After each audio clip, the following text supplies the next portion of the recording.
ডোডোর পাপা বিকালবেলায় বেরোলে যদি 10টার মধ্যে ঘরে না আসে, ডোডো এইভাবে দরজার সামনে শুয়ে গেটের মধ্যে মুখ ঢুকিয়ে চুপ করে শুয়ে থাকবে। ওইভাবে দেখতে আমার খুব মায়া লাগছিল। তাই আমি বললাম, ডোডো পাপা এখনো আসেনি, আমার কাছে আয়। দৌড়ে চলে এলো। আমার স্বামী সোফায় বসে আছে, আমার পায়ের নিচে শুয়ে আছে। আমি একটু ওর সাথে খেলা করলাম। তার কিছুক্ষণ পরেই ডোডোর পাপা চলে এসেছে। আর যেই না ডোডোর পাপা এসেছে, ডোডো অমনি দৌড়ে গিয়ে দাঁড়িয়ে পড়েছে। আর তারপরে আবার দৌড়ে আমার কাছে চলে এলো ওর পাপাকে ছেড়ে। কেন জানো? ডোডোর পাপা ওর মোজাটা আনতে গেছে। কারণ ডোডোকে হাঁটাতে নিয়ে গেলে না, যেদিন মোজা পুড়িয়ে না নিয়ে যায় সেদিন টিস্যু দিয়ে মুছতে হয়। সেই জন্য ডোডোর পাপা ডোডোকে মোজাটা পুড়িয়েই হাঁটতে নিয়ে যায়। এসে মোজাটা খুলে দেয়, আর পা মোছানো লাগে না।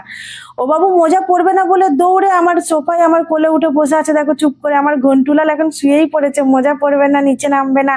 অনেক বুঝিয়ে সুঝিয়ে নিচে নামিয়েছি। তারপরে পাপা গলায় চেন পরিয়ে এখন হাঁটতে নিয়ে যাবে। হাঁটতে গিয়ে আজকে কত ইতিহাস তৈরি হয়েছে, সেইটা আমি পরের ব্লগে তোমাদের সাথে শেয়ার করছি। তোমরা শুধু দেখো জাস্ট, আর কমেন্ট করো অবশ্যই।